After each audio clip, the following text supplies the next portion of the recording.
Padre, del Hijo y del Espíritu Santo. Amén. Hija, buenos días, bendita sea María por siempre. Por siempre sea bendita. Por los siglos de los siglos. Amén. Bendito sea Dios. Hoy ya se fue la nieve, hay que levantarnos, irnos a trabajar. Que Dios bendiga a todos aquellos que van en camino al trabajo. Pero pedirle a Dios la bendición, que sea el que nos guíe y nos dirija hoy. Ven Espíritu Santo, Divino Creador, verdad fuente de luz, verdad fuente de sabiduría.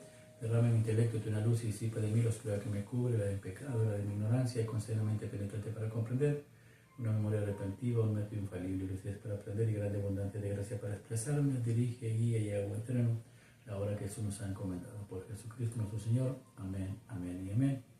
Padre Dios Todopoderoso Eterno, consagramos este programa al Sagrado Corazón de Jesús y al Inmaculado Corazón de María, pidiéndole a ella que por su intercesión por cada like, suscriptor o programa visto nos conceda la liberación de un alma del purgatorio. No sea nuestra voluntad, sino la voluntad de nuestro Santísimo Padre. Padre Jesús, purifica nuestra mente, nuestro corazón, nuestros labios para comprender primeramente nosotros lo que nos quiere enseñar el día de hoy y así proclamar digna y rectamente las nuevas buenas del Evangelio. Señora mía, hoy conservamos en tu Inmaculado Corazón los ojos oídos de mi corazón, en una sola palabra todo el ser de todas aquellas personas que nos has encomendado. Cuídalos, protégelos, bendícelos como hijos, cosa propia tuya. Amén, amén y amén. Evangelio del día de hoy, habla Señor, que tu siervo escuche. Lectura de la carta a los Hebreos 7, 1 al 3, 15, 17. Melquisedec, rey de Salem, sacerdote de Dios Altísimo, salió al encuentro de Abraham cuando éste regresaba de derrotar a los reyes. Lo bendijo y recibió de Abraham el diezmo del botín. Su nombre significa, en primer lugar, rey de justicia y después rey de Salem, es decir, rey de paz.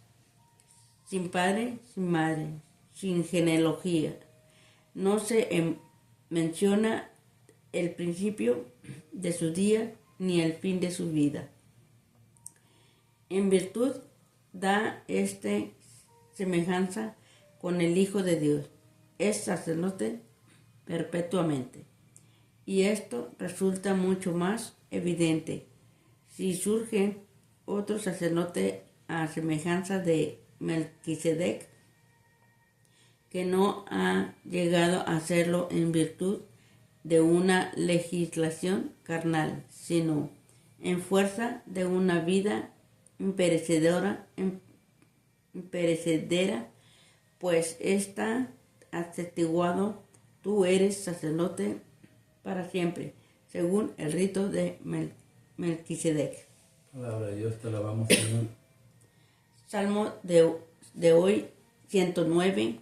Tú eres sacerdote eterno, según el rito de Melquisedec. Tú eres sacerdote eterno, según el rito de Melquisedec. Oráculo del Señor a mi Señor, siéntate a mi derecha y haré de tus enemigos estrado de tus pies. Tú eres sacerdote eterno, según el rito de Melquisedec. Desde Sión extenderá el Señor el poder de tu cetro. Somete en la batalla a tus enemigos. Tú eres sacerdote eterno, según el rito de Melquisedec. Eres príncipe desde el día de tu nacimiento, entre expiadores sagrados. Yo mismo te engendré desde el seno antes de la aurora. Tú eres el sacerdote eterno, según el rito de Melquisedec. El Señor lo ha jurado y no se arrepiente. Tú eres sacerdote eterno, según el rito de Melquisedec. Tú eres sacerdote eterno, según el rito de Melquisedec. Lectura del Santo Evangelio según San Marcos 3, 1 al 6.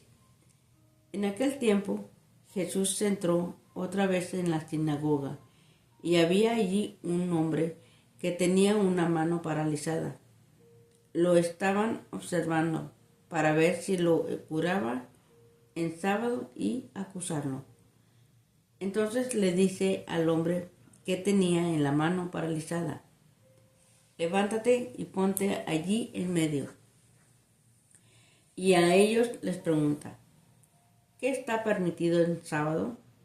¿Hacer lo bueno o lo malo? ¿Salvarle la vida a un hombre o dejarlo morir? Ellos callaban, echando en torno una mirada de ira y dolido por la dureza de su corazón, y dice al hombre: extiende la mano. la extendió y su mano quedó restablecida. En cuanto salieron, los fariseos se confabularon con los herodianos para acabar con él. Palabra de Dios, gloria a ti, Señor Jesús. Tú eres sacerdote según el rito de Melquisedec. Porque a través de, hemos estado leyendo este salmo, el Salmo 109, 110 para los protestantes, en el cual nos enseña, pues es un cántico de victoria. Lo vimos ayer, solamente cambió el salmo responsorial, donde ayer decía que Dios nunca se olvida de sus alianzas, y veíamos como el rey David pues había perseverado llevando una vida digna conforme a la voluntad de Dios, sin quejarse y obediencia, y llegó a ser rey, que es el propósito que Dios quiere para usted, para mí, que lleguemos a ser rey en el cielo y así adorar al Rey de Reyes, Señor de Señores. Pero para eso se necesita pelear. Así el rey David peleó y luchó contra gente que lo quería matar. Nosotros también tenemos que pelear. Hoy habla del sacerdocio. ¿Y por qué habla del sacerdocio? Porque es la manera como Dios va a poner a los enemigos de Jesús bajo sus pies. Es por medio del sacerdocio, por medio de la iglesia.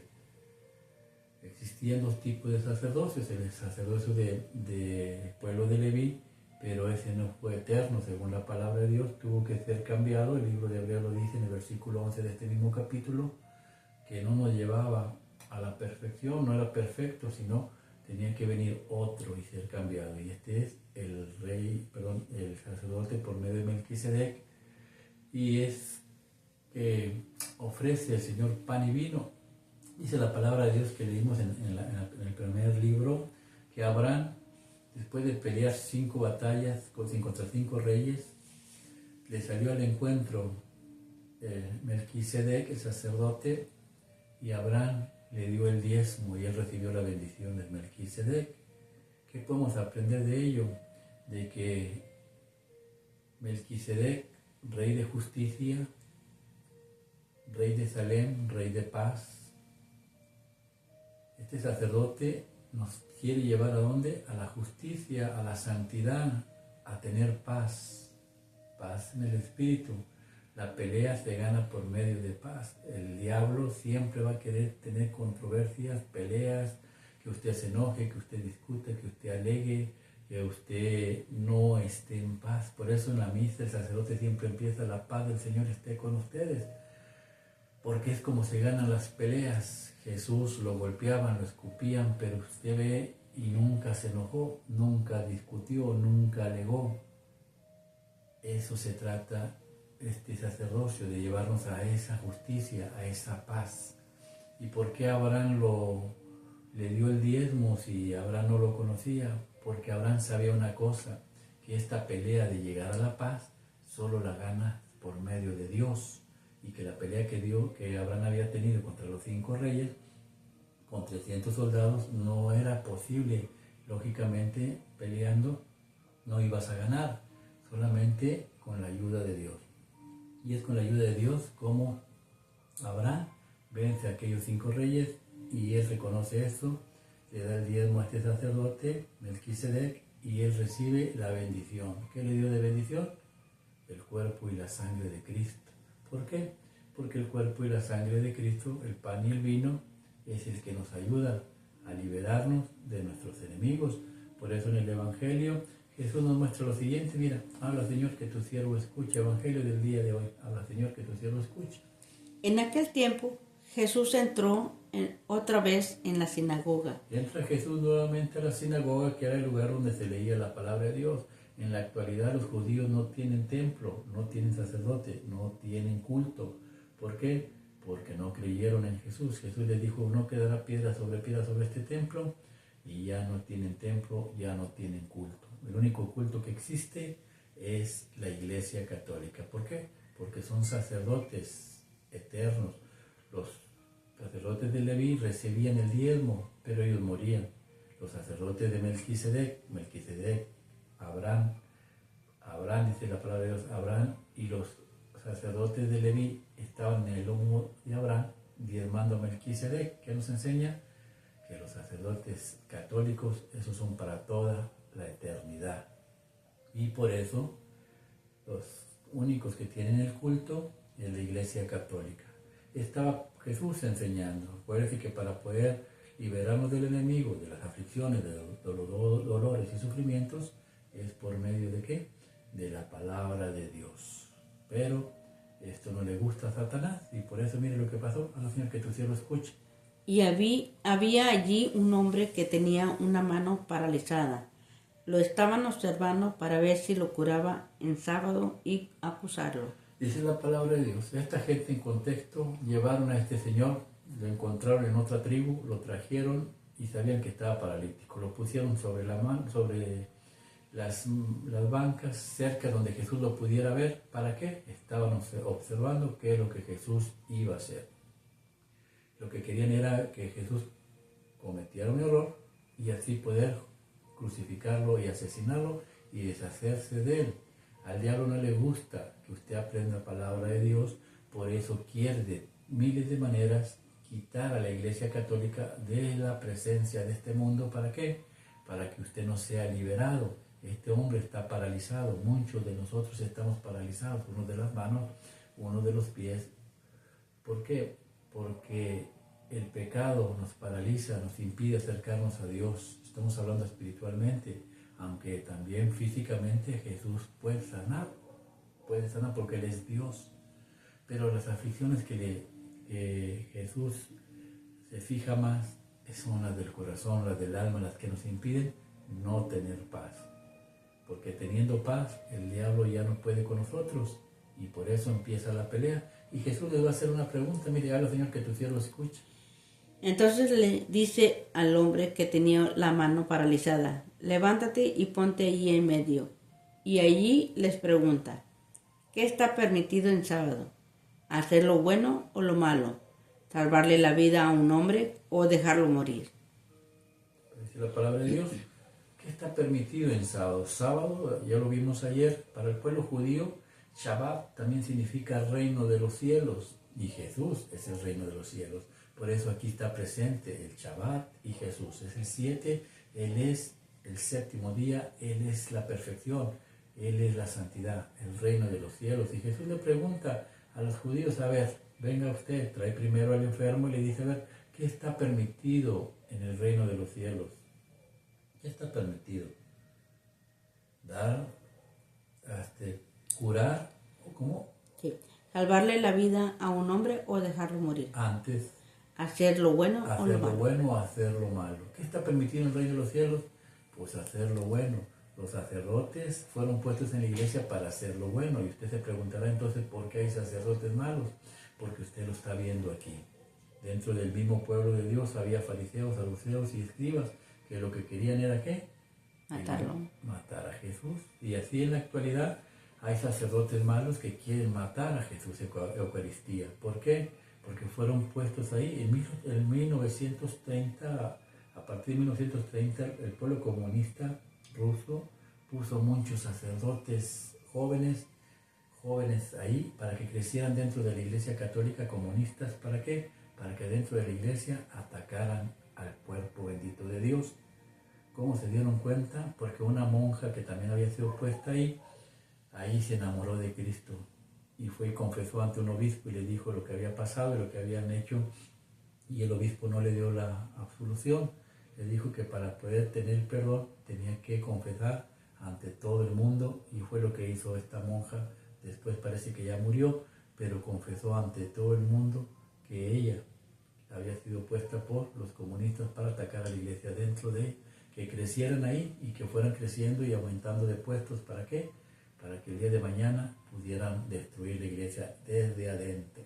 Por eso no se asuste si ve sacerdotes que son perversos. ¿Por qué? Porque no fueron puestos por Dios, fueron puestos por el enemigo. Así como en el tiempo de Jesús, Judas estaba ahí, pues bueno, también se tiene que pasar. Jesús lo dijo allá en Lucas capítulo 17, versículo 1, imposible que no haya tropiezo, dice, pero hay pobre de aquel que los haga. Pobre aquel que haga caer uno de mis hijos. Más valiera que se atara una piedra de molino en el cuello y se lanzara al mar. Que está en el mar, que eso Jesús le dice, ¿qué está hecho? ¿Hacer lo bueno o lo malo? Y ellos se quedaron callados y Jesús se enojó. Mira, habla Señor, que tu siervo escucha. Ellos callaban echando en torno una mirada de ira y dolido. Por la dureza de su corazón, dice él al hombre, extiende la mano. La extendió y su mano quedó restablecida. Ese es el propósito de la Iglesia Católica, dar vida. Nosotros estamos tullidos, aunque caminemos y nos veamos bonitos con ropa de marca, zapatos de marca, cualquier tipo de cosa, por el interior estamos completamente abolidos, traemos dolor, traemos sufrimiento.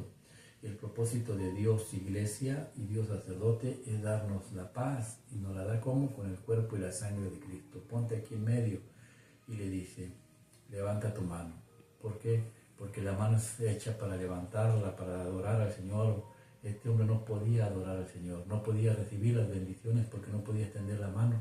El diablo lo tenía completamente atado, pero Dios lo desata por medio de su palabra y por medio de su Eucaristía.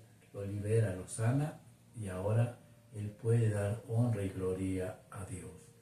¿Qué está permitido? ¿Dar vida o dar muerte? La Iglesia Católica fue instituida para dar vida. Jesús mismo lo dijo en San Juan 6:53. Mi cuerpo y mi sangre, verdadera comida, verdadera bebida.